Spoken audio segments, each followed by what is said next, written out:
കർത്താവിൻ്റെ ധന്യമായ നാമം വാഴ്ത്തപ്പെടുമാറാകട്ടെ. ഇന്ന് രാത്രിയിൽ നമുക്ക് ദൈവവചനം ധ്യാനിക്കുവാനായിട്ട് പഠിക്കുവാനായിട്ട് കടന്നിരുവാൻ ദൈവം നമ്മെ സഹായിച്ചല്ലോ. ദൈവത്തിന് മഹത്വം അർപ്പിക്കുകയാണ്. കഴിഞ്ഞ ആഴ്ച നാം യാക്കോബിൻ്റെ ലേഖനത്തിൻ്റെ ഒരു പശ്ചാത്തല പഠനമാണ് ചെയ്യുവാനിടയായി തീർന്നത്. നാം ദൈവവചനം പഠിക്കുമ്പോൾ ചിലപ്പോൾ ഒരു വിഷയത്തെപ്പറ്റി ആയിരിക്കും ലേഖകന് ഒരു പാസേജിൽ പറയുന്നത്.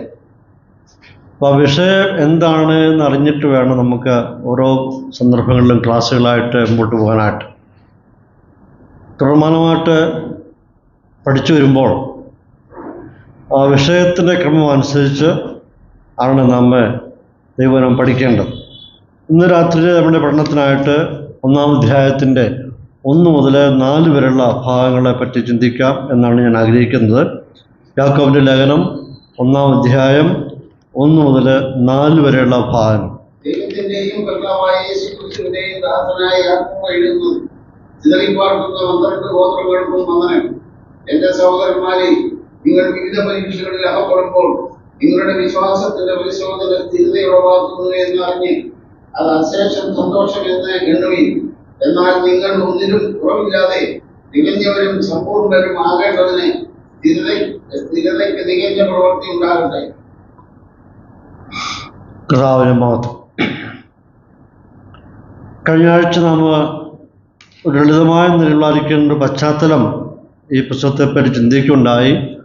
അത് തന്നെ ഈ ആരംഭ ചില വാക്യങ്ങൾ ആവർത്തിക്കുന്നുണ്ട്. ഇവിടെ ഇതിൻ്റെ എഴുത്തുകാരൻ സ്വയം പരിചയപ്പെടുത്തുന്ന ഒരു ഭാഗമാണ് അതിൻ്റെ ആരംഭത്തിൽ കാണുവാൻ കഴിയുന്നത്. യാക്കോബ് പറയാണ്, ദൈവത്തിൻ്റെയും കർത്താവായ യേശുക്രിസ്തുവിൻ്റെയും ദാസൻ എന്നാണ് താൻ ആരംഭിക്കുന്നത്. ഇത് തന്നെയാണ് യൂദായും ചെയ്തത്. യാക്കോബിൻ്റെ സഹോദരനായ യൂദ തൻ്റെ ലേഖനത്തിൽ ഇത് തന്നെയാണ് യൂദായും ചെയ്തത്. ഇവിടെ ഇവർ രണ്ടുപേരും കുടുംബ ബന്ധത്തെപ്പറ്റി ഒരു പരാമർശവും നടത്തുന്നില്ല. നാം ചിന്തിക്കുകയുണ്ടായി, ഈ യാക്കോബും യൂദായും യേശുക്രിസ്തുവിൻ്റെ അർത്ഥ സഹോദരന്മാരാണ്. അർത്ഥ സഹോദരന്മാരെന്ന് പറയുമ്പോൾ രക്തബന്ധമില്ല അവർ തമ്മിൽ, മറിച്ച്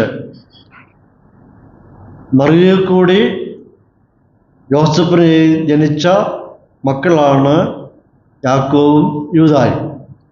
ആ നിലയിൽ പറയുമ്പോൾ അവരുടെ അമ്മ ഒരാൾ തന്നെയാണ്, രക്തബന്ധമല്ല ഉള്ളത്. അതുകൊണ്ടാണ് ഹാഫ് ബ്രദേഴ്സ് അല്ലെങ്കിൽ അർത്ഥ സഹോദരൻ എന്ന് പറയുന്നത്. ഇവർ രണ്ടുപേരും ഇവരുടെ എഴുത്ത് ആരംഭിക്കുമ്പോൾ ഒരേ നിലപാടിലാണ് അവർ എഴുതുന്നത്. ഒന്ന് തന്നെയാണ് പറയുന്നത്, ദൈവത്തിൻ്റെയും കർത്താവായ യേശുക്രിസ്തുവിൻ്റെയും ദാസൻ എന്നാണ്. ഒരുപക്ഷെ അവർക്ക് യേശുക്രിസ്തുവിൻ്റെ സഹോദരനായിരിക്കുന്ന യാക്കോബ് അല്ലെങ്കിൽ ഞാനെന്ന് പറഞ്ഞ് ആരംഭിക്കാമായിരുന്നു. എന്നാൽ അങ്ങനെ ചെയ്യാതെ ഞാൻ കേവലം ഒരു അടിമ എന്ന് പറഞ്ഞുകൊണ്ടാണ് താൻ ആരംഭിക്കുക. എന്തുകൊണ്ടാണ് ഇങ്ങനെ ഒരു മുഖവുര അല്ലെങ്കിൽ ഇങ്ങനെ ഒരു ഇൻട്രൊഡക്ഷൻ നടത്തിയത്? കാരണം രണ്ടുപേർക്കും ഈ യേശുക്രിസ്തു ആരാണ് എന്ന വ്യക്തമായ കാഴ്ചപ്പാടും വ്യക്തമായ അറിവ് അവർക്ക് ലഭിച്ചു. ആ അടിസ്ഥാനത്തിൽ രക്തബന്ധത്തെക്കാൾ ഉപരി അല്ലെങ്കിൽ കുടുംബ ബന്ധത്തെക്കാൾ ഉപരിയായി ഒരു അടിമയായിട്ട് അറിയപ്പെടുവാനാണ് ആഗ്രഹിക്കുന്നതെന്ന് അവർ രണ്ടുപേരും പറയുകയാണ്. ക്രിസ്തുവിനെ പറ്റിയുള്ള അറിവാണ് അങ്ങനെ അവതരിപ്പിക്കാനിടയായി തീർന്നത്. ഇവിടെ പറഞ്ഞിരിക്കുന്ന അടിമ എന്ന് പറയുമ്പോൾ ഡൂലോസ് എന്ന പദമാണ് ഉപയോഗിച്ചിരിക്കുന്നത്. അത് അടിമയായി ജനിച്ചവൻ എന്നാണ് അതിൻ്റെ അർത്ഥം. ഈ അടിമ ഒരു യജമാനൻ്റെ പൂർണ്ണ നിയന്ത്രണത്തിൽ കീഴിൽ ഒതുങ്ങി നിൽക്കുന്നവനായിരിക്കുന്ന വ്യക്തിയാണ്. അഭിപ്രായം ഉണ്ടെങ്കിൽ തന്നെയും പറയുവാനോ പ്രകടിപ്പിക്കാനോ കഴിയാതെ ഒരു യജമാൻ്റെ കീഴിൽ യജമാൻ എന്ത് പറയുന്നു അതനുസരിച്ച് അതുപോലെ അനുസരിച്ച് നിൽക്കുന്നവൻ വ്യക്തിയാണ് ഡൂലോസ് എന്ന് പറയുന്നത്, അടിമ എന്ന് പറയുന്നത്. യജമാനോട് പൂർണ്ണമായിട്ടുള്ള വിധേയത്വം പുലർത്തിക്കൊണ്ട് ജീവിക്കുന്നവനാണ്. യഹൂദന്മാരുടെ ഇടയിൽ സംസ്കാരം ഉണ്ടായിരുന്നു. അവരാരെങ്കിലും ഞാനൊരു ദാസൻ, ഒരു ദൈവദാസൻ എന്ന് പറയുന്നുവെങ്കിൽ അതൊരു ബഹുമതിയാണ്, ഒരു ഹോണറാണ്. ഇപ്പോൾ യാക്കോബ് ഞാൻ ദൈവത്തിന് ദാസൻ എന്ന് പറയുമ്പോൾ അവന് കിട്ടുന്നതായിരിക്കുന്നൊരു ബഹുമതിയുണ്ട് ആ കമ്മ്യൂണിറ്റിയിൽ നിന്ന്. അതിനെയാണ് യാക്കോബ് ഇവിടെ എടുത്ത് ചൂണ്ടിക്കാണിക്കുവാൻ ആഗ്രഹിക്കുകയാണ്. ഇവിടെ പറയുന്നതായിരിക്കുന്ന ഒരു സ്റ്റേറ്റ്മെൻറ്റ് വളരെ പ്രത്യേകതയുണ്ട്. ദൈവത്തിൻ്റെയും കർത്താവായ യേശു ക്രിസ്തുവിൻ്റെയും എന്നാണ് ആരംഭിക്കുന്നത്. പിതാവാം ദൈവത്തെയും പുത്രനാം ദൈവത്തെയും തുല്യ നിലയിൽ കാണുകയാണ് യാക്കോബ്. അതായത് യേശു ക്രിസ്തുവിൻ്റെ ദൈവത്വത്തെ തിരിച്ചറിഞ്ഞിട്ട് പിതാവാം ദൈവത്തോടുള്ള സമത്വം ഉള്ളവനാണ് ക്രിസ്തു എന്ന് വെളിപ്പെടുത്തുക. കേവലം രണ്ട് വ്യക്തികളായി കാണാതെ പുത്രനായ ക്രിസ്തു ആരാണെന്ന് തിരിച്ചറിഞ്ഞു. ഈ പുത്രനായിരിക്കുന്ന ക്രിസ്തുവിന് പിതാവാം ദൈവത്തോടുള്ള സമത്വം, ഈക്വാളിറ്റി എത്രമാത്രം ഉണ്ട് എന്ന് തൻ്റെ ഈ വാക്കുകൾ നമുക്ക് കാണാൻ കഴിയുകയാണ്. അതായത് പിതാവും പുത്രനും സഹതുല്യരാണ്, സമത്വമുള്ളവരാണ് എന്ന് യാക്കോബ് പറയുകയാണ്. അതിനുശേഷം യാക്കോബ് പറയുകയാണ്, ഇത് ആർക്കാണ് എഴുതിയിരിക്കുന്നത് എന്ന് യാക്കോബ് പറയുകയാണ്. ചിതറിപ്പാർക്കുന്ന 12 ഗോത്രങ്ങൾക്ക് ആണ് യാക്കോബ് ഈ ലേഖനം എഴുതിയിരിക്കുന്നത്. ഇവിടെ പറഞ്ഞിരിക്കുന്ന ഗ്രീക്ക് വാക്ക് ഡയോസ്പൊറ എന്നാണ്. അതായത് അതിൻ്റെ അർത്ഥം സ്കാറ്റേഡ്, ചിതറിപ്പോയവർ എന്നാണ് ആ വാക്കിൻ്റെ അർത്ഥം. അവിടെ കൊണ്ട് ഉദ്ദേശിക്കുന്നത് പാലസ്തീൻ്റെ പുറത്ത് പോയിട്ടുള്ളവർ എന്നാണ്. പാലസ്തീനകത്ത് എന്നുള്ളതല്ല, പാലസ്തീന് പുറത്ത് ചിതറിപ്പോയ യഹൂദന്മാർക്ക് വേണ്ടിയാണ് ഇവർ എഴുതിയിരിക്കുന്നത്. ഈ ചിതറിപ്പോയ യഹൂദന്മാർക്ക് യാക്കോബ് എഴുതുമ്പോൾ ഒരുപക്ഷെ ഇന്നത്തെ നമ്മുടെ ഭാഷയിൽ പ്രവാസികളായി തീർന്നവർക്ക് വേണ്ടി എഴുതപ്പെട്ടിരിക്കുന്ന പുസ്തകമാണ്. നാം ഇസ്രായേലിൻ്റെ ചരിത്രം പഠിക്കുമ്പോൾ ഈ യഹൂദജാതി പല ഘട്ടങ്ങളായിട്ട് ലോകത്തിൻ്റെ നാനാഭാഗങ്ങളിലോട്ട് ചെറിപ്പോയിട്ടുള്ളവരാണ്. ചെറിപ്പോയ ഈ യഹൂദന്മാർ ഭൂരിഭാഗവും താമസിച്ചത് മെഡിറ്ററേനിയൻ കടലിൻ്റെ ഇരുഭാഗങ്ങളായിട്ടുള്ള സമീപ രാജ്യങ്ങളിലോട്ടാണ് കുടിയേറി പാർത്തത്. ഞാൻ കഴിഞ്ഞ ആഴ്ച ശ്രദ്ധിക്കുകയുണ്ടായി, ഇവരുടെ ഈ ചെറിപ്പോക്ക്, അന്യരാജ്യങ്ങളിലോട്ടുള്ള ചെറിപ്പോക്ക് പിൽക്കാലത്ത് അപ്പോസ്തലന്മാരുടെ കാലയളവിൽ സുവിശേഷീകരണത്തിൻ്റെ വ്യാപ്തിക്ക് വളരെ സഹായിച്ചു എന്നുള്ളത് വളരെ ചിന്തനീയമായിട്ടുള്ള വിഷയമാണ്. അതായത് ഞാൻ കഴിഞ്ഞ ആഴ്ച പറയുകയുണ്ടായി, യഹൂദന്മാർ ലോകത്തിൽ പോയിടത്തൊക്കെയും എവിടെല്ലാം 10 പുരുഷന്മാർ കൂടി വന്നിരുന്നു അവിടെ അവരൊരു സിനഗോഗ് ഉണ്ടാക്കിയിരിക്കുന്നു. ഒരു സിനഗോഗ് പണിയണമെന്നുണ്ടെങ്കിൽ കുറഞ്ഞത് 10 പുരുഷന്മാരുണ്ടായിരിക്കണം. അങ്ങനെ ചെറിപ്പോയ യഹൂദന്മാരൊക്കെ പലയിടത്തായിട്ട് സിനഗോഗുകൾ പണിതു. സിനഗോഗിൽ അന്നത്തെ പോലെ പഴയമത്തിലെ പോലെ യാഗങ്ങളൊന്നും തന്നെയില്ല. അവർ കൂടി വന്നു, അതിനെ പഠിക്കുന്നു, ചിന്തിക്കുന്നു, ചർച്ച നടത്തുന്നു, പ്രാർത്ഥിക്കുന്നു, മടങ്ങിപ്പോകുന്നു. അത്രയേ ഉള്ളൂ ഈ സിനഗോഗിൽ നടക്കുന്നത്. പക്ഷെ സിനഗോഗുണ്ടായ പ്രയോജനം പറയുന്നത് അപ്പോസ്തലന്മാർക്ക് സുവിശേഷ ദൗത്യമായിട്ട് കടന്നു പോകുമ്പോൾ, പ്രത്യേകിച്ച് പൗലോസ് അപ്പോസ്തലൻ ഏതെങ്കിലും ഒരു രാജ്യത്തിൻ്റെ പട്ടണത്തിൽ ചെന്ന് പാർക്കുമ്പോൾ ആദ്യം അദ്ദേഹം അന്വേഷിക്കേണ്ട അവിടെ സിനഗോഗ് ഉണ്ടോ എന്നുള്ളതാണ്. സിനഗോഗിൽ പൗലോസ് അപ്പോസ്തലന് പ്രവേശനം ഉണ്ടായിരുന്നു. കാരണം 1, അവൻ യഹൂദനാണ്, 2, അവൻ റോമ പൗരനാണ്. അതുകൊണ്ട് ഇവനെ ആർക്കും വിലക്കുവാനായിട്ട് സാധ്യമല്ല. ചില ഘട്ടങ്ങളിൽ പ്രവർത്തന പുസ്തകത്തിൽ വായിക്കുന്നുണ്ട്, സിനഗോഗിൽ പൗലോസ് അപ്പോസ്തലൻ സിനഗോഗിലോട്ട് ക്ഷണിച്ച് പൗലോസിൻ്റെ പ്രസംഗം അവരെ കേട്ടിരുന്നു. അപ്പോൾ ഇത് പൗലോസിന് വീണ് കിട്ടിയൊരു അവസരമാണ്. അവിടെ കടന്നു ചെല്ലുവാനും യഹൂദന്മാരോട് സംവാദിക്കുവാനും അവരോട് സത്യസുവിശേഷം ക്രിസ്തുവിനെപ്പറ്റി ആഴമായിട്ട് പഠിപ്പിക്കുവാനുള്ള അവസരമായിട്ട് ഈ സിനഗോഗുകളുടെ പിന്നത്തെ തിരുവടിയായെത്തും. അപ്പോൾ ഒരളവിൽ പറയുമ്പോൾ ഈ ചെറിപ്പോയത് യഹൂദന്മാർ പിൽക്കാലത്ത് ക്രൈസ്തവ സഭയുടെ വളർച്ചയ്ക്ക്, സുവിശേഷീകരണത്തിന് വ്യാപ്തിക്ക് വളരെയധികം പ്രയോജനപ്പെട്ടായിരിക്കുന്ന ഒരു ഘടകം കൂടിയാണ്. എന്നാൽ പല ഘട്ടങ്ങളായിട്ട് യഹൂദന്മാരെ ബലപ്രയോഗത്തിലൂടെയാണ് അടിമകളായി പിടിച്ചുകൊണ്ട് പോയത്. ചില സന്ദർഭങ്ങളിൽ സ്വയമേ അവർ കടന്നുപോവുകയുണ്ടായി. ബലപ്രയോഗം നടത്തിയാണ് യഹൂദന്മാരെ ലോകത്തിൻ്റെ നാനാഭാഗങ്ങളിലോട്ട് കൊണ്ടുപോയത്. നമുക്കറിയാം, ശലോമോൻ രാജാവിൻ്റെ മരണശേഷം ഏകദേശം BC 931 ശലോമോൻ രാജ്യത്തുണ്ടായിരുന്ന ആ രാജ്യം, ഇസ്രായേൽ എന്ന് പറയുന്ന രാജ്യം 2ആയിട്ട് വിഭജിക്കപ്പെടുന്നു. ഒന്നാമത്തേതിന് വടക്കേ രാജ്യം എന്ന് പറയുന്നു. അതിന് തെക്കേ ഇസ്രായേൽ എന്ന് വേറൊരു പേരും കൂടെയുണ്ട്. ഒന്നാമത്തെ ഉപയോഗിക്കുന്നത് വടക്കേ രാജ്യവും തെക്കേ രാജ്യവും. വടക്കേ രാജ്യത്തിന് ഇസ്രായേൽ എന്ന പേരുണ്ട്. വടക്കേ രാജ്യത്തിൽ ഏകദേശം 12 ഗോത്രങ്ങൾ ഉണ്ടായിരുന്നു. ആ 12 ഗോത്രങ്ങളെ കൊണ്ടാണ് വടക്കേ രാജ്യം സ്ഥാപിക്കുന്നത്. അവിടുത്തെ ഒന്നാമത്തെ രാജാവ് എന്ന് പറയുന്നത് ജെരോബെയാമായിരുന്നു. ഈ വടക്കേ രാജ്യത്തെ ഏകദേശം ക്രിസ്തുവിന് മുമ്പ് 721 അസീറിയക്കാർ വന്ന് ഇവർ അടിമകളായിട്ട് പിടിച്ചുകൊണ്ടുപോയി. ആ പിടിച്ചുകൊണ്ട് പോകാതിരിക്കുന്ന ഈ യഹൂദ ജാതി വളരെ ചുരുക്കം പേര് മാത്രമേ എസ്രായുടെയും നെഹമ്യാവിൻ്റെയും നേതൃത്വത്തിൽ മടങ്ങി വന്നിട്ടുള്ളൂ. ബാക്കി എല്ലാവരും മടങ്ങി വരാതെ അവിടെ പാർത്തു. അവരെ പിൽക്കാലത്ത് നഷ്ടപ്പെട്ടു പോയ ഗോത്രങ്ങൾ എന്നാണ് അറിയപ്പെടുന്നത്. അവർ മടങ്ങി വന്നില്ല. അങ്ങനെ അവരെ നിർബന്ധമായിട്ട് പിടിച്ചുകൊണ്ടുപോയി. അത് ഒന്നാമത്തെ ചേറിപ്പോക്കായിരുന്നു. രണ്ടാമത്തെന്ന് പറയുമ്പോൾ തെക്കേ രാജ്യം. തെക്കേ രാജ്യത്തിന് യഹൂദ എന്ന വേറൊരു പേരൂടെയുണ്ട്. ആ തെക്കേ രാജ്യത്തിൽ 2 ഗോത്രങ്ങൾ മാത്രമേ ഉണ്ടായിരുന്നുള്ളൂ. അത് യഹൂദായും ബെന്യാമിനും, 2 ഗോത്രങ്ങൾ. ഇവരുടെ ആദ്യത്തെ രാജാവ് രഹോബയാമായിരുന്നു. ഈ പറയുന്ന തെക്കേ രാജ്യത്തെ ക്രിസ്തുവിന് മുമ്പ്, അതായത് BC 606 നെബൂഖദ്നേസർ രാജാവ്, ബാബിലോൺ രാജാവ് നെബൂഖദ്നേസർ വന്നിട്ട് ഇവരെ ബലപ്രയോഗത്തിൽ കൂടി അടിമകളായിട്ട് ബാബിലോണിലോട്ട് കൊണ്ടുപോയി. എന്നാൽ ഈ കൊണ്ടുപോയവർ 3 ഘട്ടങ്ങളായിട്ട് മടങ്ങി ഇസ്രായേലിൽ വരികയുണ്ടായി. ഇവിടെയും നിർബന്ധത്തള്ളായിരിക്കുന്ന ഒരു ചെറിപ്പായിരുന്നു. അതായത് 1-2 ഘട്ടങ്ങളായിട്ട്. ഇനി മൂന്നാമായിട്ട് നാം പഠിക്കുമ്പോൾ റോമൻ ജനറൽ ആയിരുന്ന പോംബി BC 63 ഇസ്രായേലിൽ കടന്നു വന്നിട്ട് അവിടെ നിന്നും ധാരാളം യഹൂദന്മാരെ അടിമകളായി പിടിച്ചുകൊണ്ട് റോമിലേക്ക് പോയി. അത് മൂന്നാമത്തെ നിർബന്ധത്തള്ളായിരിക്കുന്ന അടിമത്തം.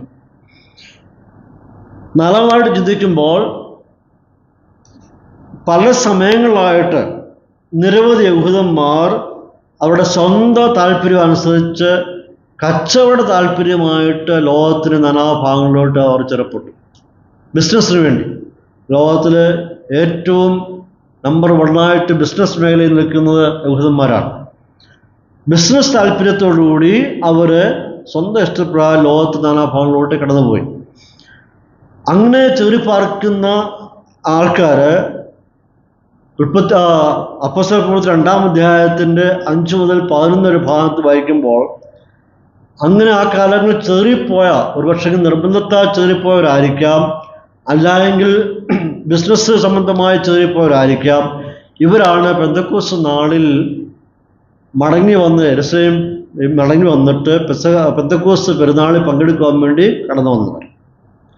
അങ്ങനെ പെന്തക്കോസ്ത് നാളിലാണ് പത്രോസ് അപ്പോസ്തലൻ എഴുന്നേറ്റ് പ്രസംഗിക്കുകയും ആത്മപകർച്ച ഉണ്ടാകുകയും അവർ അന്യഭാഷ സംസാരിക്കുകയും ചെയ്യുമ്പോൾ അന്ന് ഈ പെന്തക്കോസ്ത് പെരുന്നാളിൽ പങ്കെടുക്കുവാൻ വേണ്ടി ചേറിപ്പോയായിരിക്കുന്ന യഹൂദന്മാരുടെ കൂട്ടത്തിൽ നിന്ന് 16 ഭാഷകൾ സംസാരിക്കുന്ന യഹൂദന്മാർ ഇവിടെ മടങ്ങി വന്നു. അത് വന്നതിൻ്റെ ഉദ്ദേശം ആണ്ടുതോറും അവർ ഈ പെരുന്നാളിൽ പങ്കെടുക്കുന്ന രീതി ഉണ്ടായിരുന്നു. പതിവനുസരിച്ച് വന്നവരാണ്. അവരുടെ നടുവിൽ, അവരുടെ ഇടയിൽ നിന്നുള്ള പത്രോസ് അപ്പോസ്തലൻ പ്രസംഗിക്കുന്നത്, ഉടനെ അവർ ചോദിക്കുകയാണ്, ഗലീലക്കാരായിരിക്കുന്ന ഇവർ നമ്മുടെ ഭാഷയിൽ സംസാരിക്കുന്നത് എങ്ങനെ? ഈ 16 ഭാഷക്കാരെന്ന് പറയുമ്പോൾ അവർ തനി യഹൂദന്മാരാണ്, ലോകത്തിനൊപ്പം ചേരപ്പെട്ടവരാണ്. അവരിപ്പോൾ മടങ്ങി വന്നിരിക്കുന്നത് പെന്തക്കോസ്ത് പെരുന്നാളിൽ പങ്കെടുക്കാൻ വേണ്ടി വന്നിട്ടുള്ളവരാണ്. ആ ഭാഷയെല്ലാം പഠിച്ചവരാണ്. അപ്പോൾ ഇവിടെ അന്യഭാഷ സംസാരിക്കുമ്പോൾ ആ ഗലീലക്കാരായിരിക്കുന്ന അവരുടെ ലോക്കൽ ഭാഷ സംസാരിക്കുമ്പോൾ ഈ ഭാഷകളെല്ലാം ഇവർക്ക് മനസ്സിലാക്കുകയായിരുന്നു. അപ്പോൾ അത് വളരെ തെളിവായിട്ടുള്ള ഭാഷയായിരുന്നു, വന്നവർക്ക് ശരിയായ രീതിയിൽ മനസ്സിലാക്കുവാനായിരുന്നു. അങ്ങനെ അവർ ബിസിനസ് താല്പര്യമായിട്ട് ഒരു പക്ഷേ പോയിട്ടുള്ളവരായിരിക്കാം ഇവിടെ ഇപ്പോൾ വന്നിരിക്കുന്നതെന്ന് ചിന്തിക്കുവാൻ കഴിയും. അടുത്തതായിട്ട് 6ാമത്തെ ഒരു ചെറിപ്പാർക്ക് എന്ന് പറയുമ്പോൾ ശൗല് അഥവാ പൗലോസ് അപ്പോസ്തലൻ പണ്ട് സഭയെ പീഡിപ്പിച്ച വ്യക്തിയായിരുന്നു. അധികാരികളുടെ പെർമിഷനൊക്കെ വാങ്ങിച്ച് സഭയെ പീഡിപ്പിച്ച വ്യക്തിയായിരുന്നു ശൗൽ എന്ന് പറയുന്നത്. അപ്പോൾ ശൗൽ സഭയെ പീഡിപ്പിച്ചപ്പോൾ യഹൂദന്മാരായ ക്രിസ്ത്യാനികൾ യെരുശലേം വിട്ട് പല ഭാഗങ്ങളായിട്ട് ചിതറിപ്പോയി. അപ്പോസ്തലർ പ്രവൃത്തി 8-ാം അധ്യായത്തിൻ്റെ 1 മുതൽ 1-ാം വാക്യത്തിൽ കാണുന്നുണ്ട്. അവർ യഹൂദിയ ശമരിയ ഈ ഭാഗങ്ങളിലോട്ട് കടന്നു പോകാനായിട്ട് ആയിത്തീർന്നു. അത് ശൗലിൻ്റെ പീഡനം മൂലം ചിതറിപ്പോയിരിക്കുന്ന ക്രിസ്ത്യാനികളാണ്, അഥവാ യഹൂദ ക്രിസ്ത്യാനികളാണ്. പിന്നീട് നമുക്ക് കാണാൻ കഴിയുന്നത് യഹൂദ ക്രിസ്ത്യാനികൾക്ക് യെരുശലേമിൽ പീഡനം ഉണ്ടായപ്പോൾ അവരും ലോകത്തെ നാനാഭാഗങ്ങളോട് ചേർപ്പെട്ടു. ഇങ്ങനെ ഏകദേശം 6 ഘട്ടങ്ങളിലായിട്ട് യഹൂദജാതി ലോകത്തിൻ്റെ നാനാഭാഗങ്ങളോട് ചേർപ്പെട്ടു. ഇവരാർക്കാണ് യാക്കോബ് എഴുതുന്നതെന്ന് നമുക്ക് അറിഞ്ഞുകൂടാ. ഒരു പക്ഷെങ്കിൽ നമുക്ക് അടുത്തോട്ടുള്ള ഭേദഭാഗം പഠിച്ചു വരുമ്പോൾ, അടുത്ത അധ്യായങ്ങൾ പഠിച്ചു വരുമ്പോൾ യാക്കോബിൻ്റെ എഴുത്തുകളിൽ തെളിവാൻ കഴിയുന്നത് തീർച്ചയായിട്ടും വിശ്വാസത്തിൻ്റെ പേരിൽ ചിതറപ്പെട്ടു പോയ, അല്ലെങ്കിൽ അവരെ മറ്റുള്ളവരെ പീഡിപ്പിച്ചപ്പോൾ അവർ ഭയന്ന് ഓടിപ്പോയ വിശ്വാസികളാണ്. അവരെ ധൈര്യപ്പെടുത്താൻ വേണ്ടിയാണ് ഈ യാക്കോബ് ഈ ലേഖനം എഴുതിയെന്ന് മറ്റു ഭാഗങ്ങളിൽ പഠിച്ചു വരുമ്പോൾ നമുക്ക് കാണാൻ കഴിയുകയാണ്. അപ്പോൾ ചിതറിപ്പോയ കൂട്ടരെന്ന് പറയുമ്പോൾ 6 ഘട്ടങ്ങളായിട്ട് ചരിത്രത്തിൽ ഈ യഹൂദന്മാർ ചിതറപ്പെട്ടു. എന്നാൽ അവസാനമായിട്ട് പോയതെന്ന് പറയുമ്പോൾ വിശ്വാസത്തിൻ്റെ പേരിൽ ചിതറപ്പെട്ടായിരിക്കുന്ന ഗ്രൂപ്പാണ്. അവർക്കാണ് യാക്കോബ് ഈ ലേഖനം എഴുതുന്നത്.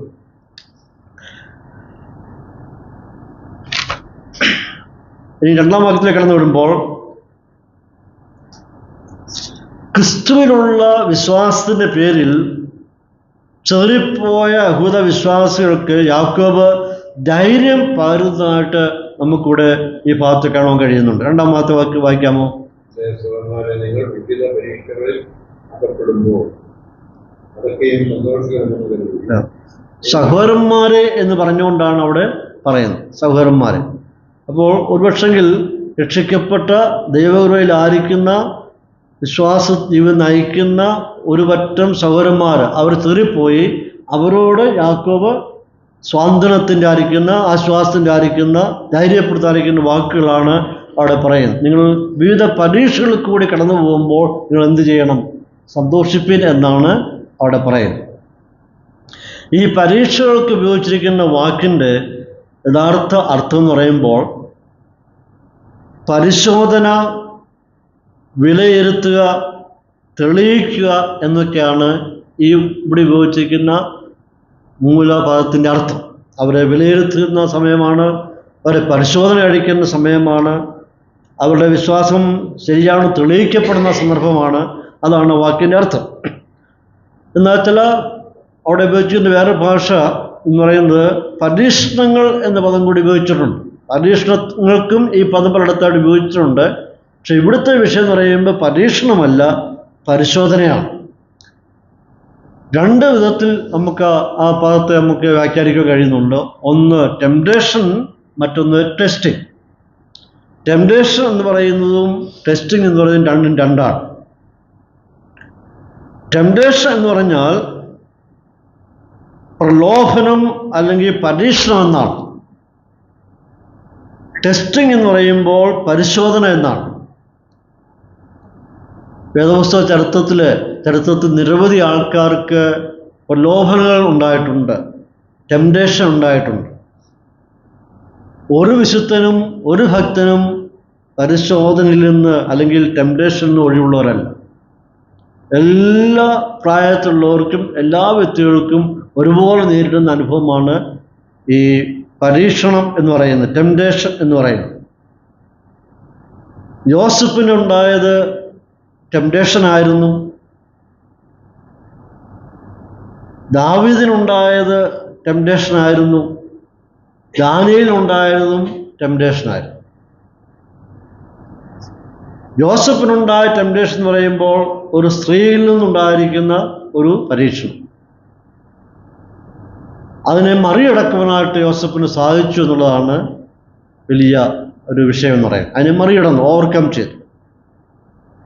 അതേ നിലപാടിൽ തന്നെ ദാനിയേലിനും പരീക്ഷ ഉണ്ടായിരുന്നു. ദാനിയേലിൻ്റെ മുമ്പിൽ വിഭവസമൃദ്ധമായ ആഹാരങ്ങളെല്ലാം വിളമ്പി വെച്ചിട്ട് നീ കഴിക്കാൻ വേണ്ടി ആവശ്യപ്പെടുക. അത് ദാനിയേൽ കഴിച്ചിട്ടുള്ള വ്യക്തിയല്ല. അതൊരു പരീക്ഷണം. അത് പരീക്ഷ കഴിക്കുക. അതേ യോസഫിനുണ്ടായ അതേ നിലവാരത്തിൽ തന്നെ ദാവീദിനും പരീക്ഷണം നേരിട്ടു. പക്ഷേ ദാവീദ് അവിടെ പരാജയപ്പെട്ടു. അതുപോലെ തന്നെ പത്രോസിനും ഉണ്ടായി. പത്രോസും പരാജയപ്പെട്ടു. ഒരിക്കൽ പരാജയപ്പെട്ടു എന്നതിൻ്റെ അടിസ്ഥാനത്തിൽ ദൈവം ഒരിക്കലും അവരെ തിരസ്കരിച്ചിട്ടില്ല.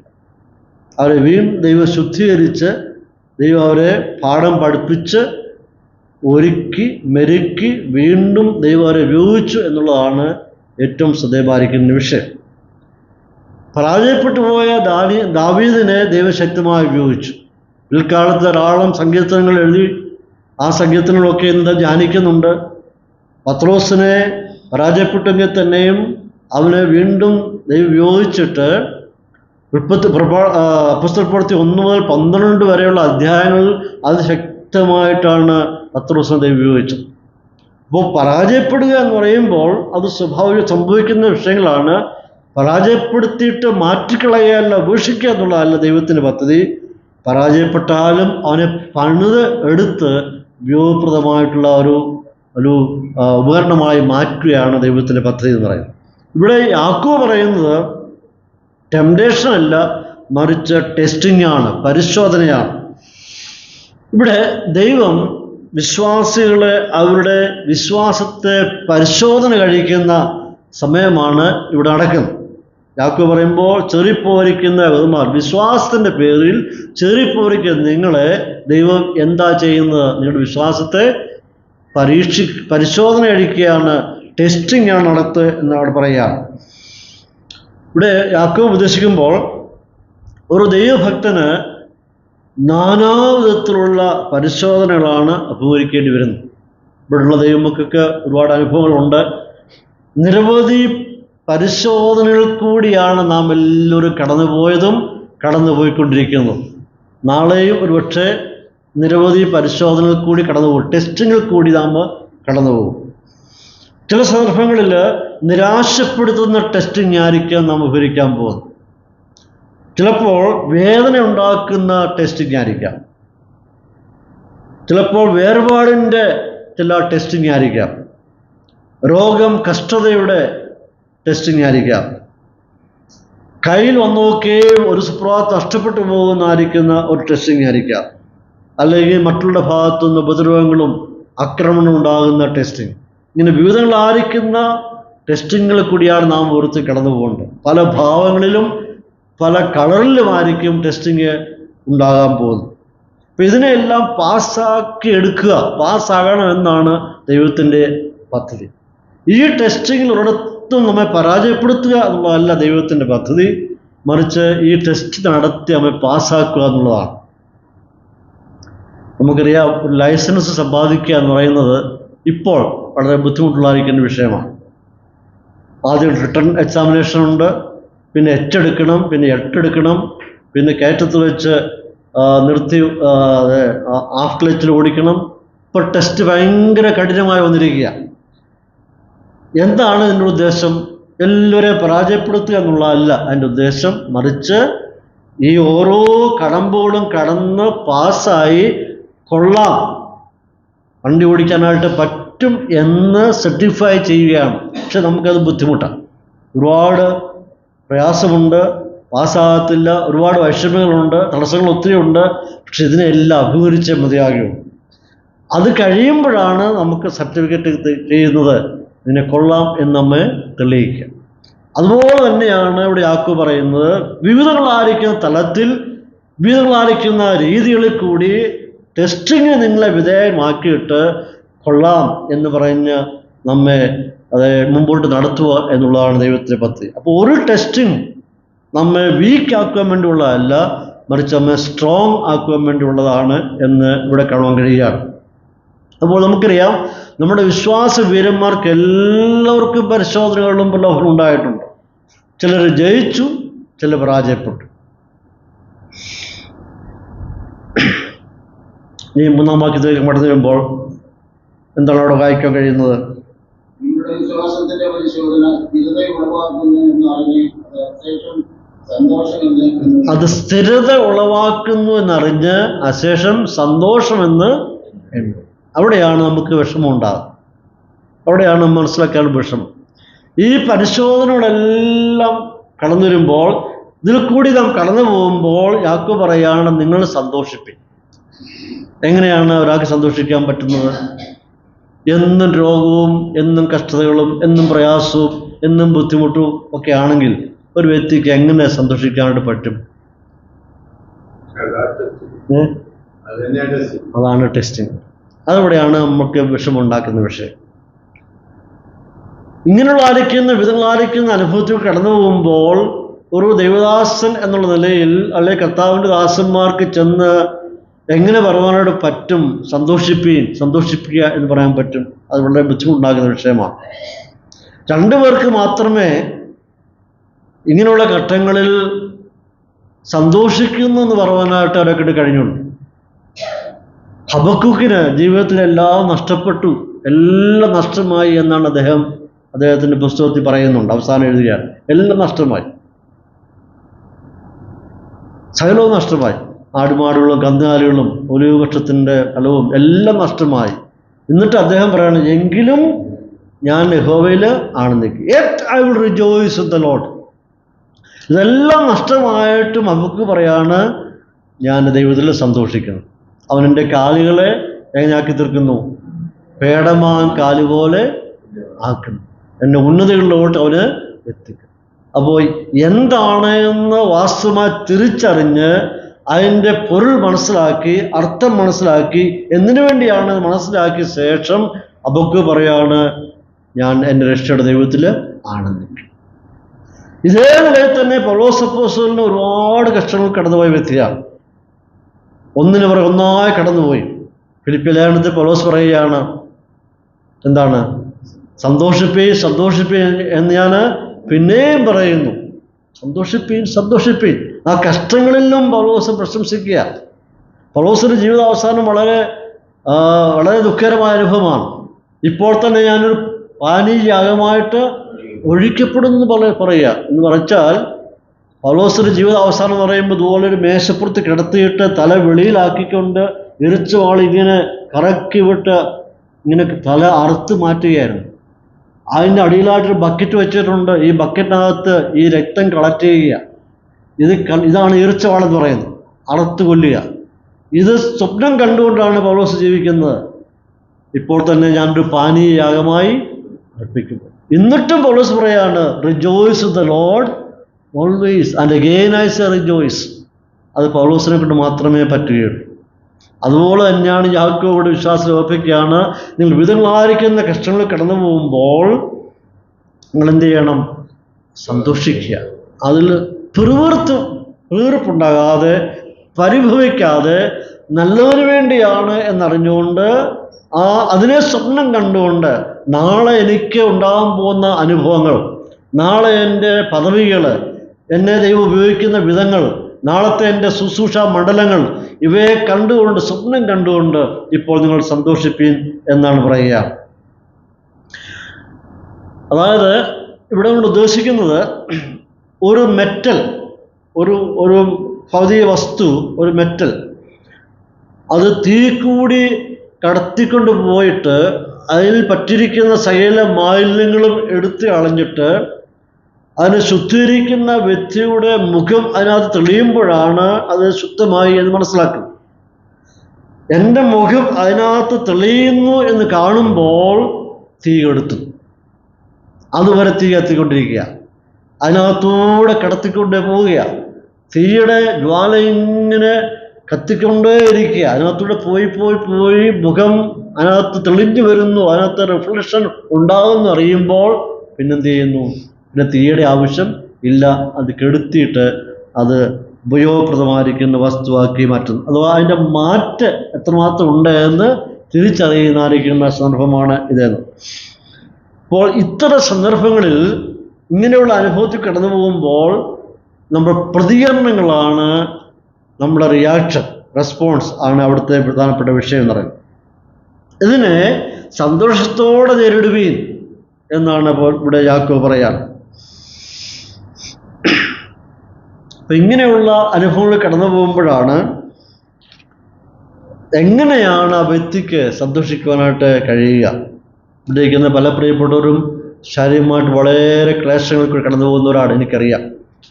സഹിക്കുവാൻ കഴിയുന്നതിന് അപ്പുറത്തായിട്ടുള്ള വേദനയും പ്രയാസങ്ങളും അനുഭവിക്കുന്നവരാണ് പലരും. പക്ഷെങ്കിൽ അപ്പോഴും ദൈവത്തോടായിരിക്കുന്ന സ്നേഹവും ഭക്തിയും മുറിവ് പിടിച്ചു പോകുന്നു എന്നുള്ളത് വളരെയധികം സന്തോഷകരമായ അനുഭവമാണ്. ഞാനിവിടെ പറഞ്ഞിട്ടുള്ളത് എനിക്ക് അറിഞ്ഞുകൂടാ. ഒരു സെമിനാരി പഠിപ്പിച്ചുകൊണ്ടിരുന്ന ഒരു അധ്യാപകൻ, അദ്ദേഹത്തിൻ്റെ ഏറ്റവും ഇഷ്ടപ്പെട്ട വാക്യം എന്ന് പറയുന്നത് റോമാലേഖനം 8-ാം അധ്യായത്തിൻ്റെ 28-ാം വാക്യമാണ്. ഒരു പ്രാവശ്യം അവിടെ ചിന്തിച്ചിട്ടുള്ള വാക്യമാണത്. എന്താണ് ആ വാക്യം? എന്നാൽ ദൈവത്തെ സ്നേഹിക്കുന്നവർക്ക്, നിർണയപ്രകാരം വിളിക്കപ്പെട്ടവർക്ക് സകലവും നന്മയ്ക്കായി കൂടി വ്യാപരിക്കും. വളരെ നമുക്ക് വളരെ നിശ്ചയമുള്ളായിരിക്കുന്ന വാക്യമാണ്. അദ്ദേഹത്തിൻ്റെ ഏറ്റവും ഇഷ്ടപ്പെട്ട, ബൈബിളിലെ ഏറ്റവും ഇഷ്ടപ്പെട്ട വാക്യമാണ് റോമാലേഖനം 8-ാം അധ്യായത്തിൻ്റെ 28-ാം വാക്യം. എവിടെ പ്രസംഗിച്ചാലും, എപ്പോൾ പ്രസംഗിച്ചാലും, ഏത് സന്ദർഭത്തിൽ പ്രസംഗിച്ചാലും ഈ ഒറ്റ വാക്യമേ എടുക്കത്തുള്ളൂ. അപ്പോൾ സെമിനാരി പഠിപ്പിച്ചുകൊണ്ടിരിക്കുമ്പോൾ പല പല മീറ്റിങ്ങുകൾ ഉണ്ട്, കോൺഫറൻസ് ഉണ്ട്. ഏത് കോൺഫറൻസിലെടുത്ത് വായിക്കുന്ന വാക്യം ഇത് തന്നെയാണ്. അങ്ങനെ ഒരിക്കൽ അദ്ദേഹത്തിൻ്റെ ഭാര്യ അപകടത്തിൽ മരിച്ചു. ഭാര്യ അടക്കം എല്ലാം കഴിഞ്ഞ ശേഷം വീണ്ടും ഈ സാറ് സെമിനാരി കടന്നു വന്നു. ക്ലാസ് എടുക്കാൻ വേണ്ടി വന്നപ്പോൾ ഒരു സ്റ്റുഡൻ്റ് എഴുന്നേറ്റ് ചോദ്യം ചോദിച്ചു, സാറേ ഇപ്പോൾ എന്ത് പറയുന്നു? ഇപ്പോഴെന്ത് പറയും? അന്നേരം അദ്ദേഹം ഈ വാക്യം വായിച്ചു, ദൈവത്തെ സ്നേഹിക്കുന്നവർക്ക്, നിർണയപ്രകാരം വിളിക്കപ്പെട്ടവർക്ക് സകലവും നന്മയ്ക്കായി കൂടി വ്യാപരിക്കും. അദ്ദേഹത്തിൻ്റെ ഭാര്യ മരിച്ചപ്പോഴും പറയാനുള്ള വാക്യം ഇത് തന്നെയാണ്. ദൈവത്തെ സ്നേഹിക്കുന്നവർക്ക്, നിർണയപ്രകാരം വിളിക്കപ്പെട്ടവർക്ക് സകലവും നന്മയ്ക്കായി. അപ്പോൾ എൻ്റെ ജീവിതത്തിൽ സംഭവിച്ചത്, എൻ്റെ നഷ്ടങ്ങൾ, എൻ്റെ ഭാര്യ എന്നെ വിട്ട് പോയതും അതും നന്മയ്ക്കായി മാത്രമേ ഭവിക്കൂ.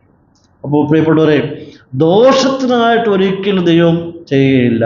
എന്ത് സംഭവിച്ചാലും ആ നന്മയ്ക്കായി മാത്രമേ കൂടി വ്യാപരിക്കൂ. ഇപ്പോൾ നമുക്കറിയാൻ പറ്റുകയില്ല, കുറച്ച് കഴിയുമ്പോഴാണ് അത് നന്മയ്ക്കായിരുന്നല്ലോ എന്ന് തിരിച്ചറിയാനായിട്ട് ഇടയായിട്ടുണ്ട്. ഒരു വ്യക്തി വിശ്വാസ ജീവിതത്തിൽ വന്നു, അതിൻ്റെ അടിസ്ഥാനത്തിൽ മാത്രം, അതുകൊണ്ട് മാത്രം തീരുന്നതല്ല ആത്മീയാവസ്ഥ. ഒരു വിശ്വാസ ജീവിതത്തിൽ വന്നുകൊണ്ട് മാത്രം അവിടെ കൊണ്ട് തീരുന്നതല്ല നമ്മുടെ ആത്മീയ ജീവിതം എന്ന് പറയുന്നത്.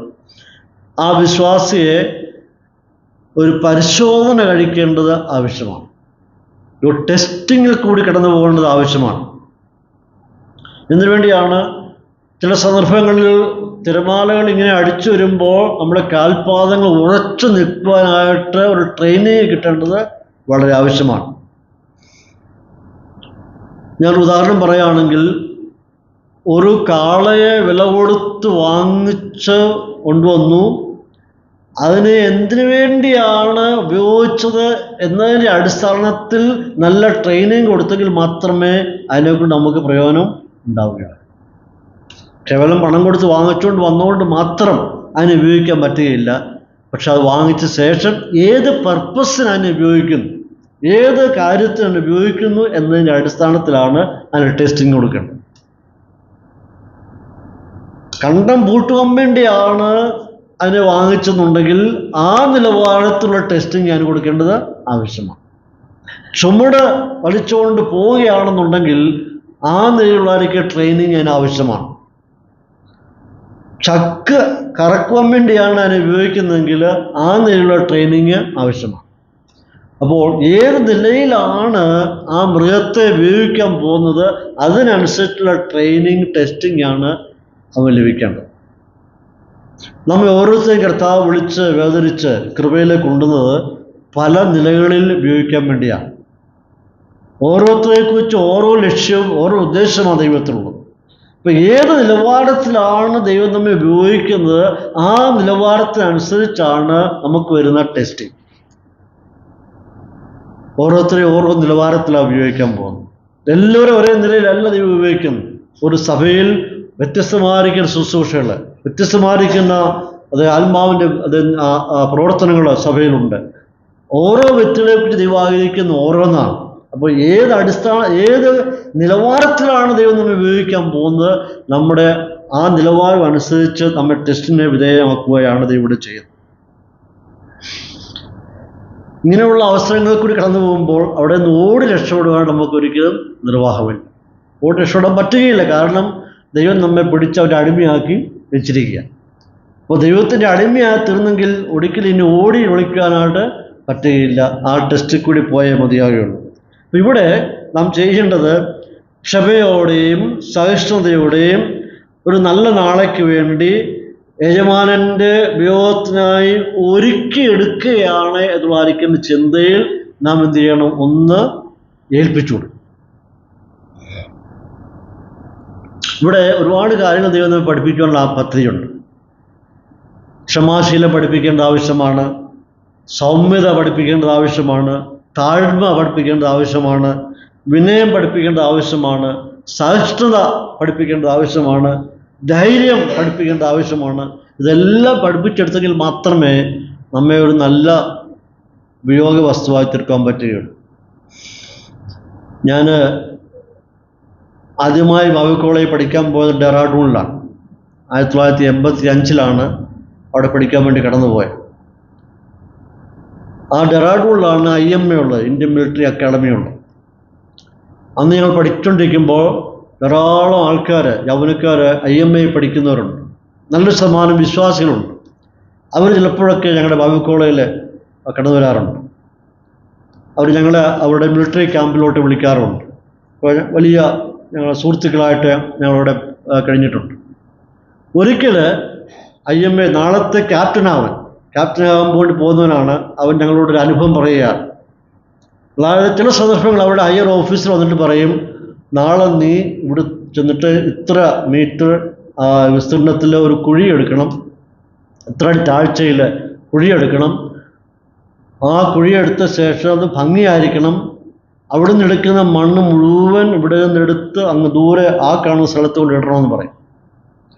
നമ്മൾ വളരെ കഷ്ടപ്പെട്ട് അധ്വാനിച്ച് കുഴിയെടുത്ത് മണ്ണെല്ലാം വാരി അങ്ങ് ദൂരെ കൊണ്ടിടും. അത് കഴിയുമ്പോൾ ഓഫീസർ വന്ന് നോക്കുന്നൊന്നെ എടുത്ത ഷേപ്പ് ഒത്തില്ല, ഭംഗിയായില്ല, വീണ്ടും അവനെ വഴക്ക് പറഞ്ഞിട്ട് ഒന്നും കൂടെ റൗണ്ടിനാക്കി ഷേപ്പ് ആക്കിയെടുക്കും. അദ്ദേഹം വീണ്ടും വന്ന് നോക്കുമ്പോൾ എല്ലാം ഓക്കെ ആയിരിക്കണം, തോൾ തട്ടിയിട്ട് പറഞ്ഞ് ഗുഡ് ബോയ് എന്നൊക്കെ പറഞ്ഞിട്ട് നീ അവിടെ ചെന്ന് ആവശ്യത്തിനുള്ള ഭക്ഷണമൊക്കെ കഴിച്ച് വിശ്രമിച്ചോളാൻ പറയും. അങ്ങനെ സന്തോഷവാനായിട്ട് വിശ്രമിച്ച് കഴിയുമ്പോൾ പിറ്റോസി ഓഫീസർ വന്നിട്ട് വിളിച്ച് പറയും, നീ എടുത്തിട്ട് മണ്ണ് ഒത്തിരി ദൂരെയാ, ആ മണ്ണ് വീണ്ടും എടുത്തിനകത്തുകൊണ്ട് നിറയ്ക്കാൻ പറയും. പുറത്ത് നോക്കി എത്ര കഷ്ടപ്പെട്ട് അധ്വാനിച്ച് കെട്ടിയെടുത്ത മണ്ണ് ദൂരെ കൊണ്ടിട്ടിരിക്കുന്ന മണ്ണ് വീണ്ടും കൊണ്ടിനകത്ത് നിറയ്ക്കണം. ഒരു മനുഷ്യരെ ക്ഷമ കെടുത്തുന്ന പരിപാടിയല്ലേ ഇത്? അക്ഷരം മിണ്ടാനായിട്ട് പറ്റുകയില്ല. അത് കഴിഞ്ഞിട്ട് എല്ലാം റെഡിയാക്കിയതിന് ശേഷം ഒരു സന്ദർഭത്തിൽ അവിടെ ആരെങ്കിലും ഗസ്റ്റ് വരുമ്പോൾ അവരെ കണ്ട ഒരു വൃക്ഷത്തെ അവിടെ നടിപ്പിക്കും. എന്തിനു വേണ്ടിയായിരുന്നു ഈ പണികളൊക്കെ ചെയ്യിപ്പിച്ചത്? ഒന്ന്, അവനൊരു ക്ഷമാശീലം ഉണ്ടാക്കിയെടുക്കുക, ക്ഷമ പഠിപ്പിക്കുക എന്നുള്ളതാണ്. അതാണ് ഏറ്റവും അത്യാവശ്യമായിരിക്കുന്ന വിഷയം. നമുക്ക് ആർക്കും ഇല്ലാത്തൊരു അനുഭവമാണ്. പക്ഷേ അവനെ ഒന്നാമത് പഠിപ്പിക്കുന്നത് പലവും പഠിപ്പിക്കുന്നുണ്ട്. അതിൽ പ്രധാനപ്പെട്ടതാണ് ക്ഷമ പഠിപ്പിക്കുക എന്നുള്ളതാണ്. സഹിഷ്ണുത, എന്ത് വന്നാലും അഭിമുഖീകരിക്കുമായിരിക്കും ക്ഷമ പഠിപ്പിച്ചെടുക്കുക. എന്തിനു വേണ്ടിയാണ്? നാളെ വലിയൊരു വൃക്ഷം അവിടെ വളരുവാൻ വേണ്ടി പോവുകയാണ്. പ്രിയപ്പെട്ടവരെ, ഇങ്ങനെയുള്ള അനുഭവത്തിൽ കടന്നു പോകുമ്പോൾ നാളെ എന്താണ് ദൈവത്തിൻ്റെ പദ്ധതി നമുക്ക് അറിഞ്ഞുകൂടാ. അതുകൊണ്ട് എന്ത് ചെയ്യണം? നാം സഹിഷ്ണുതയോടെ വിധേയപ്പെടുത്തി കൊടുക്കുക എന്നുള്ളതാണ്. അപ്പം നമ്മുടെ ജീവിതത്തിൽ, ദൈനംദിന ജീവിതത്തിൽ അഭിമുഖീകരിക്കുന്ന ഓരോ പ്രശ്നങ്ങളും നമ്മെ രൂപപ്പെടുത്തി ഒരുക്കി മെരുക്കിയെടുത്ത് അവൻ്റെ കൈകളിൽ പ്രയോജനപ്പെടുന്ന ഒരു നല്ല ഉപകരണമായിട്ട് ആയുധമാക്കി മാറ്റുക എന്നുള്ളതാണ്. ഈ സന്ദർഭത്തിൽ നമുക്ക് we have to rejoice rather than rebellious. അവരോട് എതിർക്കുന്നതിന് പകരമായിട്ട് എന്ത് ചെയ്യാണ്, എതിർത്ത് സംസാരിക്കുന്നതിന് പകരമായിട്ട് അതിൽ സന്തോഷിക്കുക എന്ന് ഇവിടെ കാണുവാൻ കഴിയുകയാണ്.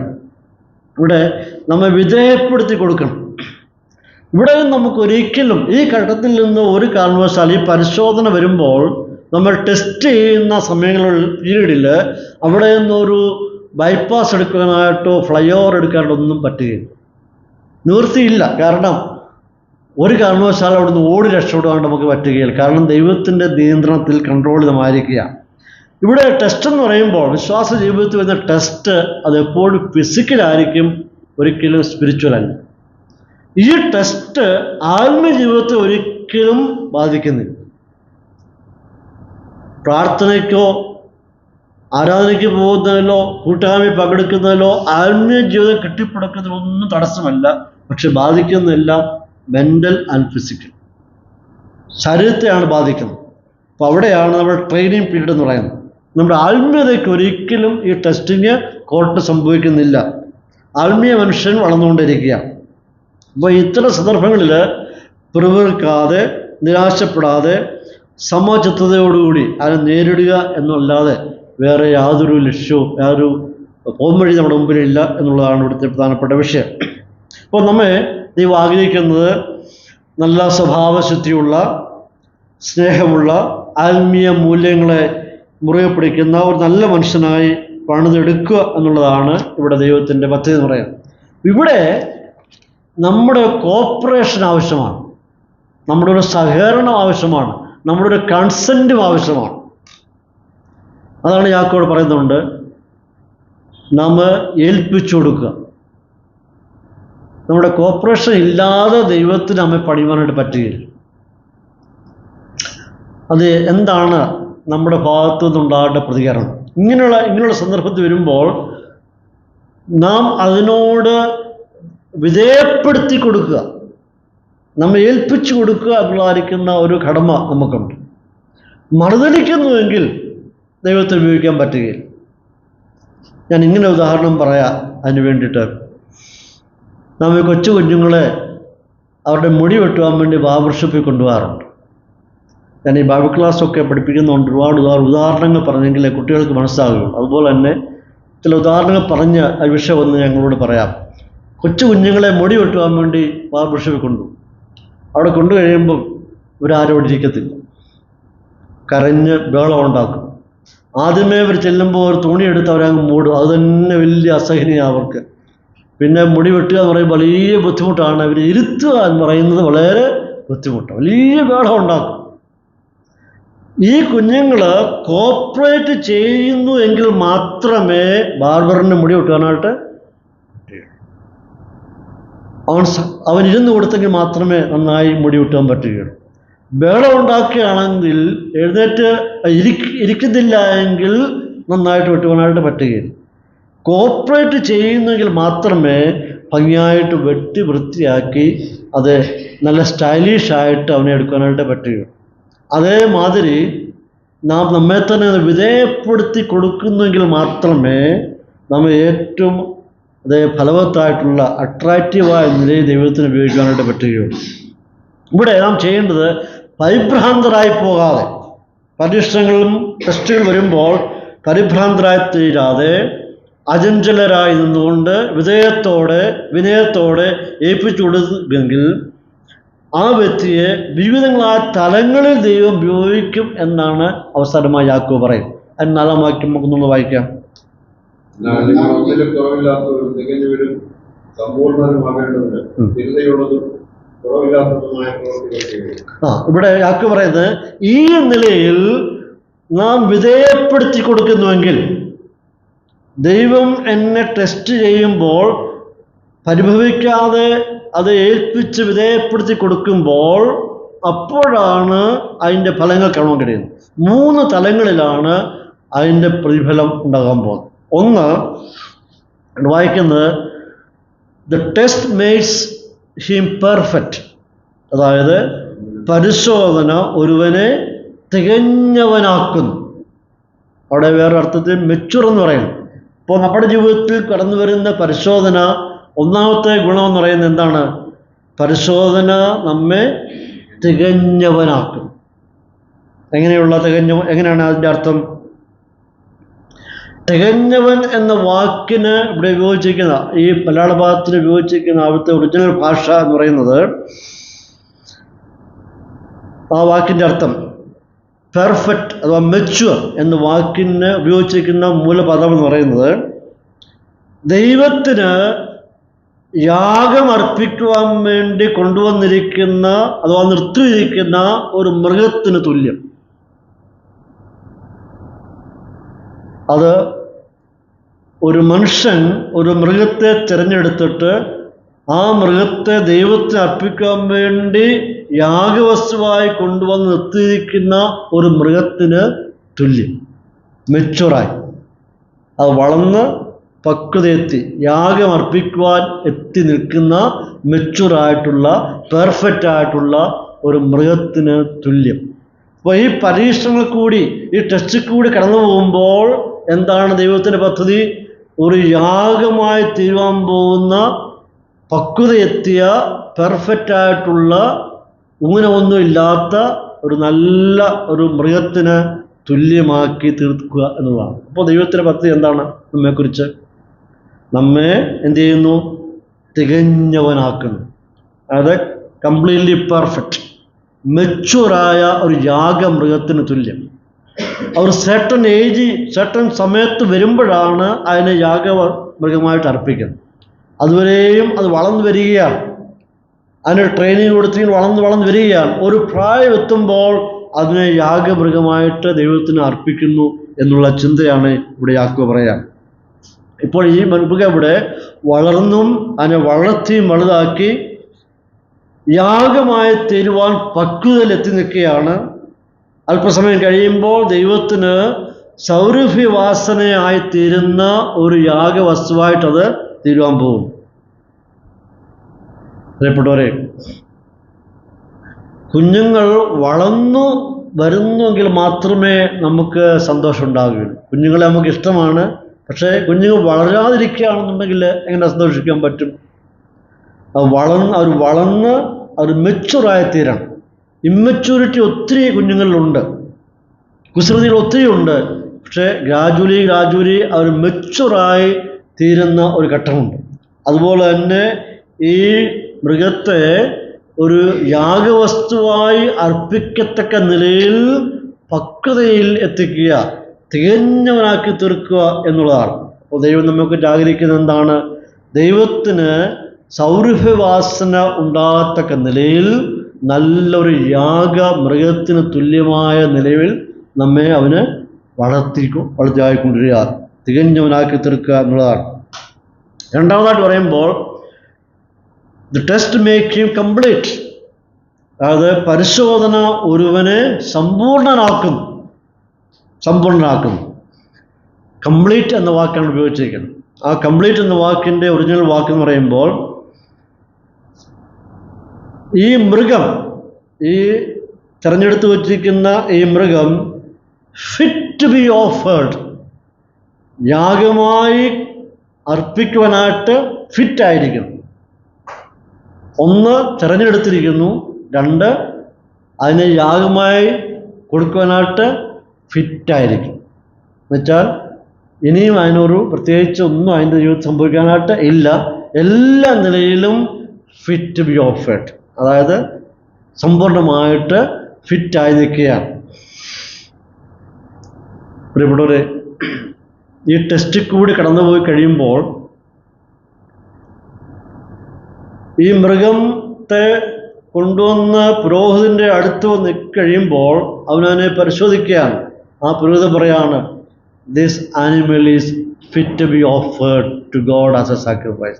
ഈ മൃഗത്തെ ഇപ്പോൾ ദൈവത്തിന് യാഗമായി അർപ്പിക്കുവാനായിട്ട് പെർഫെക്റ്റിൽ എത്തിയിരിക്കുന്നു, ഫിറ്റായി തീർന്നിരിക്കുന്നു. എന്താണ് നമ്മെക്കുറിച്ച് ആഗ്രഹിക്കുന്നത്? നമ്മെക്കുറിച്ച് അവനെ സേവിക്കുവാൻ വേണ്ടി, അവൻ്റെ ശുശ്രൂഷ ചെയ്യുവാൻ വേണ്ടി fit to serve the master.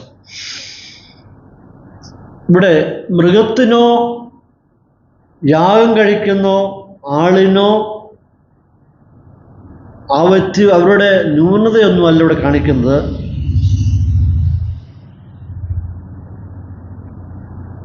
അതിൻ്റെ രൂപഭേദമോ അയോഗ്യതയോ ഇല്ലാത്ത സമ്പൂർണമായിട്ടുള്ള ഒരു ഫിറ്റായി നിൽക്കുന്ന ഒരു മൃഗം.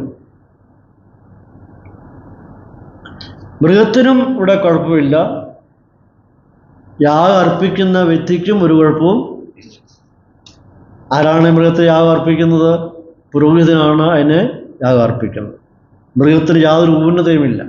അപ്പോൾ മൃഗത്തിനൊരു കുഴപ്പമില്ല, യാഗം അർപ്പിക്കുന്ന വ്യക്തിക്ക് യാതൊരു കുഴപ്പവുമില്ല. രണ്ടും ഒരേ ഘട്ടങ്ങളിൽ നിൽക്കുകയാണ്. അപ്പോൾ രൂപഭേദവുമില്ല, അയോഗ്യത പറയാനൊന്നുമില്ല. അപ്പോൾ ഈ ടെസ്റ്റിൽ കൂടി കടന്നു പോകുമ്പോൾ ഇങ്ങനെയുള്ളായിരിക്കുന്ന ഇതിനെ വളർത്തിക്കൊണ്ടുവരുന്ന ഘട്ടങ്ങളിൽ പലവിധമായിരിക്കുന്ന ടെസ്റ്റിൽ കൂടി കടന്നുപോയി അതിനെ മെരുക്കിയെടുത്ത് ഒതുക്കിയെടുത്ത് അതിന് യജമാനെ അഥവാ ദൈവത്തിന് യാഗമായി അർപ്പിക്കാനുള്ള മൃഗമാണ് എന്ന് കണ്ടുകൊണ്ട് ആ നിലയിൽ വളർത്തി വലുതാക്കിക്കൊണ്ടിരിക്കുക ചെയ്യുന്നു. അപ്പോൾ ദൈവം നമ്മെക്കുറിച്ച് ചെയ്യുന്നത് ഈ ടെസ്റ്റിൽ കൂടി കടന്നു പോയിട്ട് നമ്മുടെ ജീവിതത്തിൽ ഒരുപാട് മാറ്റങ്ങൾ വരുത്തിയെടുക്കുവാൻ ആഗ്രഹിക്കുക. സ്വഭാവത്തിൽ മാറ്റങ്ങൾ, പ്രവർത്തന രീതികൾക്ക് മാറ്റങ്ങൾ, സംസാരങ്ങൾക്ക് മാറ്റങ്ങൾ, വീക്ഷണങ്ങൾക്ക് മാറ്റങ്ങൾ, മൊത്തത്തിലൊരു മാറ്റത്തിന് വിധേയമായിട്ട് ഫിറ്റായിട്ട് നിർത്തുക. അപ്പോൾ ഈ ടെസ്റ്റിൽ കൂടെ കടന്നു പോകുമ്പോഴാണ് നമ്മുടെ ജീവിതത്തിൽ മാറ്റങ്ങൾ സംഭവിക്കേണ്ടത്. മാറ്റങ്ങൾ കടന്നുപോയാൽ മതിയാകുകയുള്ളൂ. നമ്മുടെ ജീവിതത്തിൽ ഒരുപാട് ഏറിയ ആളിൽ മാറ്റം സംഭവിക്കേണ്ടത് ആവശ്യമാണ്. നമ്മളെല്ലാവരും പഴയ മനുഷ്യനായിരുന്നു. പഴയ മനുഷ്യന് മാറ്റം സംഭവിച്ചേ മതിയാകുകയുള്ളൂ. ഒരു പുതിയ മനുഷ്യനാക്കി തീർക്കുക എന്ന ദൈവത്തിൻ്റെ പദ്ധതിയാണ്. പഴയ മനുഷ്യൻ്റെ പല സ്വഭാവ രീതികൾക്ക് മാറ്റം ഉണ്ടാകണം. അത് മാറ്റം ഉണ്ടാകുന്ന ഈ ടെസ്റ്റിൽ കൂടി കടന്നുപോയി മാത്രമേ മാറ്റങ്ങൾ ഉണ്ടാകുവാൻ സാധിക്കുകയുള്ളൂ. അപ്പോൾ അവസാനം എന്താ ചെയ്യുന്നത്? ഫിറ്റാണ് എന്ന് ദൈവം നമ്മെക്കുറിച്ച് പ്രഖ്യാപിക്കുക. മൂന്നാമത് കാണുന്നത് the test making deficient in nothing, wanting nothing. പരിശോധന ഒരുവനെ ഒന്നിലും കുറവില്ലാത്തവനാക്കി തീർക്കും. യാക്കോബ് പറയാണ്, പരിശോധനയിൽ കടന്നു പോകുമ്പോൾ അവനെ ഒന്നിനും കുറവില്ലാത്തവനാക്കി തീർക്കും. എന്താണ് ആ വാക്കിൻ്റെ അർത്ഥം? ആ വാക്യം വായിക്കുമ്പോൾ പെട്ടെന്ന് നമ്മുടെ മനസ്സിൽ കിടന്ന് ഒന്നിനും കുറവില്ലാത്തവനായി തീർക്കുക എന്ന് പറയുമ്പോൾ സാമ്പത്തികമായി ഒന്നിനും ഒരു ബുദ്ധിമുട്ടും ഇല്ലാത്തവനാക്കി തീർക്കും എന്നായിരിക്കാം മനസ്സിൽ വെച്ചിരുന്നത്. അതല്ല. ടെസ്റ്റ് നടത്തി നമ്മളെ സമ്പന്നരാക്കുക എന്നുള്ളതല്ല ദൈവത്തിൻ്റെ പദ്ധതി. അത് ടെസ്റ്റിൽ കൂടി കടന്നു പോയിട്ട് ധനാട്യന്മാരാക്കി തീർക്കുക എന്നുള്ള പദ്ധതിയല്ല ദൈവത്തിൻ്റെ പദ്ധതി. ഇവിടെ ഒന്നിനും കുറവില്ലാത്തവനായി തീർക്കുക എന്ന് പറയുമ്പോൾ ഞാൻ നേരത്തെ സൂചിപ്പിച്ച പോലെ ഓരോരുത്തരെയും ഓരോ നിലകളിലാണ് ദൈവം ഉപയോഗിക്കുന്നത്. നമ്മുടെ നിലവാരത്തിനനുസരിച്ച് ഏത് നിലകളിലാണ് എന്നെയും നിങ്ങളെയും ദൈവം ഉപയോഗിക്കാനായിട്ട് ആഗ്രഹിക്കുന്നത് അത് കണ്ടുകൊണ്ട്, നമ്മുടെ കഴിവ് കണ്ടുകൊണ്ട്, നമ്മുടെ അവസ്ഥ കണ്ടുകൊണ്ട്, നമ്മുടെ കാലിബർ എഫിഷ്യൻസി കണ്ടുകൊണ്ട് നമ്മുടെ കഴിവിനനുസരിച്ചാണ് ദൈവം നമ്മെ ഉപയോഗിക്കാൻ ആഗ്രഹിക്കുന്നത്. അപ്പോൾ അതിൽ കൂടി കടന്നു പോകുമ്പോൾ ഒരു വ്യക്തി ഏത് നിലയിലാണ് ദൈവം ഉപയോഗിക്കുന്നത് ആ നിലയിൽ ട്രെയിനിങ് കൊടുത്തിട്ട് അവനെ മുമ്പോട്ട് കൊണ്ടുവന്നിട്ട് നമ്മെ ഉപയോഗിക്കുവാനായിട്ട് ഏറ്റവും ശക്തമായിട്ടുള്ള അനുഭവം എന്ന് പറയുന്നത് പരിശുദ്ധാത്മാവിൻ്റെ ആ കൃപാവരങ്ങൾ നൽകി അവൻ നമ്മെ നമ്മുടെ നിലവാരത്തിനനുസരിച്ച് ഉപയോഗിക്കുന്നു. ചില കാളകളെ ഉഴുതുവാനായിരിക്കും ഉപയോഗിക്കുന്നത്, ചില കാളകളെ ഭാരം വലിക്കുവാൻ വേണ്ടിയായിരിക്കും ഉപയോഗിക്കുന്നത്, ചില കാളകളെ ചക്ക ഇങ്ങനെ കറക്കുവാൻ വേണ്ടിയായിരിക്കും ഉപയോഗിക്കുന്നത്. ഓരോരുത്തരെയും ഓരോ നിലകളിലാണ്. സഭയിലെ പല വ്യത്യസ്തമായ ശുശ്രൂഷയുണ്ട്. ഒരു വ്യക്തിയെ ഏത് നിലയിലാണ് ദൈവം ഉപയോഗിക്കുവാൻ ആഗ്രഹിക്കുന്നത് അതിനനുസരിച്ച് ട്രെയിനിങ് കൊടുത്തിട്ട് നമ്മൾ പരിശുദ്ധാത്മാവിൻ്റെ ആ കൃപയും പരിശുദ്ധാത്മാവിൻ്റെ ആ ദാനങ്ങളും നൽകി നമ്മുടെ അവസ്ഥയ്ക്കനുസരിച്ച് ഉപയോഗിക്കുക. ആ നിലയിൽ ഒരു കുറവ് നമുക്ക് ഉണ്ടാവും. അല്ല സമ്പത്തിന് കുറവില്ല എന്നുള്ളതല്ല, അതല്ല അർത്ഥം. ഞാനൊരു ബൈബിൾ അധ്യാപകനാണ്. എൻ്റെ കഴിവും എൻ്റെ പ്രാപ്തിയും എൻ്റെ അറിവും എല്ലാം ദൈവത്തിനറിയാം. ഏത് നിലകളിലാണ് എന്നെ ഉപയോഗിക്കേണ്ടതെന്ന് ദൈവത്തിന് നന്നായിട്ട് അറിയാം. ആ നിലയിൽ എന്നെ ഉപയോഗിക്കുവാൻ വേണ്ടി ദൈവം എനിക്ക് പരിശുദ്ധാത്മാവിനാൽ അളിക്കുന്ന ആ കൃപകൾ നൽകി എന്നെ ഉപയോഗിക്കും.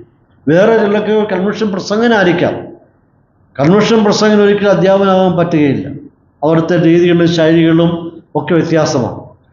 ആ വ്യക്തിക്ക് എന്തെല്ലാം കൃപകളാണ് ആവശ്യമായിരിക്കുന്നത് എന്ന് കണ്ട് അവനെ ടെസ്റ്റ് നടത്തി ടെസ്റ്റ് പാസ്സാക്കിയിട്ട് ആ പരിശുദ്ധാത്മാവിൻ്റെ നിറവ് അവന് നൽകിയിട്ട് അവനെ ദൈവം ഉപയോഗിക്കാൻ വിചാരിച്ചു. അപ്പോൾ നമ്മുടെ നിലവാരത്തിനനുസരിച്ച് ദൈവത്തിൻ്റെ ആത്മാവ് നമുക്ക് ഓരോ കൃപാവരങ്ങൾ നൽകി നമ്മെ ഉപയോഗിക്കും. ആ നിലയിലാണ് യാക്കോബ് പറയുന്നത്, നിങ്ങൾക്ക് ഒന്നിനും കുറവില്ലാത്തവനാക്കി. പ്രിയപ്പെട്ടവരെ, ദൈവം നമ്മെ ഉപയോഗിക്കുമോ? എല്ലാ ആൾക്കാരും, എല്ലാ വിശ്വാസികളും ടെസ്റ്റിൽ കൂടി കടന്നുപോയാൽ മതിയാകുകയുള്ളൂ. ആരും ഒഴിവുള്ളവരല്ല. പക്ഷെങ്കിൽ ഇത് പാസ്സായി കഴിയുമ്പോൾ നമുക്ക് ദൈവാത്മാവിൻ്റെ ആ നിറവ്, പരിശുദ്ധാത്മാവിൻ്റെ ആയിരിക്കുന്ന ആ നിറവ്, ആ കൃപാവരങ്ങൾ നൽകി നമ്മൾ ഉപയോഗിക്കുക. ആ നിലയിൽ ചിന്തിക്കുമ്പോൾ ഒരു കുറവും നമുക്ക് ദൈവം വരുത്തുകയില്ല. എന്താണ് നമ്മുടെ കഴിവ്? ആ കഴിവിനെ ദൈവം ഉപയോഗിക്കും. ദൈവം മുക്കുവന്മാരെ തിരഞ്ഞെടുത്തിട്ട് അവരുടെ കഴിവിനനുസരിച്ച് ദൈവം അവരെ ഉപയോഗിച്ചു, നിലവാരത്തിനനുസരിച്ച് അവരെ ഉപയോഗിച്ചു. പണ്ഡിതനായിരിക്കുന്ന പൗലോസിനെ തിരഞ്ഞെടുത്തിട്ട് പൗലോസിനെ ആ നിലയിൽ ദൈവം ഉപയോഗിച്ചു. മറ്റ് വ്യത്യസ്തമായ ആൾക്കാരാണ് വേദപുസ്തകം എഴുതുക. ഓരോരുത്തരെയും ഓരോ നിലവാരം ദൈവം ഉപയോഗിക്കാനായിട്ട്, ഇവരെല്ലാം ദൈവം ഉപയോഗിക്കാനായിട്ട്. അതേമാതിരി തന്നെ ദൈവം നമ്മെ ഉപയോഗിക്കാനായിട്ട്. അപ്പോൾ പരിശുദ്ധാത്മാവിൽ നിന്ന് ലഭിക്കേണ്ടായിരിക്കുന്ന കൃപകൾ ഒന്നും കുറയാതെ അവൻ നമ്മെ ശക്തമായി ഉപയോഗിക്കും എന്നാണ് യാക്കോബ് ഇവിടെ പറയുക.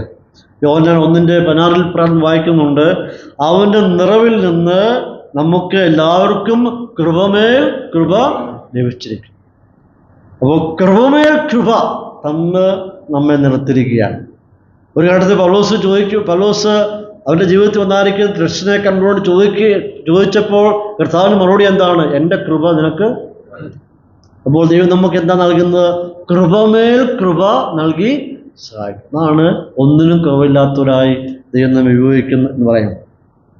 അപ്പോൾ ടെസ്റ്റ് നടത്തി പാസ്സാക്കി എടുത്തിട്ട് നല്ല സ്ഥാനങ്ങളിൽ, നല്ല ഉന്നതങ്ങളിൽ, നല്ല അനുഭവങ്ങളിൽ എത്തിച്ച് നമ്മെ അവിടെ ഉപയോഗിക്കുക എന്നുള്ളതാണ് ദൈവത്തിൻ്റെ പദ്ധതി. അപ്പോൾ ദൈവത്തിന് ഉപയോഗപ്രദമായ ഒത്തിണങ്ങിയ ഒരു ഉപകരണമാക്കി മാറ്റിയെടുക്കുക എന്നുള്ളതാണ് ഈ പരിശോധന കൊണ്ട് ദൈവം ഉദ്ദേശിക്കുന്നത്. യാക്കോബ് പറയാണ്, ചെറുപറക്കുന്ന വിശ്വാസികൾ വിശ്വാസത്തിൻ്റെ പേര് ചെറുപ്പെട്ടു, ഉപദ്രവങ്ങളും കഷ്ടങ്ങളും സഹിച്ച് മുമ്പോട്ട് പോവുകയാണ്, പീഡനത്തിൽ കടന്നു പോവുകയാണ്. ആ സന്ദർഭത്തിൽ അവരെ പറയുകയാണ്, ദൈവത്തിന് ചില പദ്ധതികളുണ്ട്, ദൈവത്തിൻ്റെ ഉദ്ദേശമുണ്ട്. ദൈവം അറിയാതെയല്ല സംഭവിക്കുന്നത്, സകലവും ദൈവം അറിഞ്ഞുകൊണ്ടാണ്. വിശ്വാസികളെ, നാളെ ദൈവം നിങ്ങളെ വിവിധങ്ങളായ ഘട്ടങ്ങളിൽ ഉപയോഗിക്കാൻ പോവുകയാണ്. ഇന്നത്തെ പരിശോധനയിൽ ധൈര്യത്തോടെ നിൽക്കുക, ബലത്തോടെ നിൽക്കുക, സന്തോഷിക്കുക. നാളെ സംഭവിക്കാൻ പോകുന്ന ഉന്നതമായിരിക്കുന്ന ശ്രേഷ്ഠമായിരിക്കുന്ന പദവികളാണ്.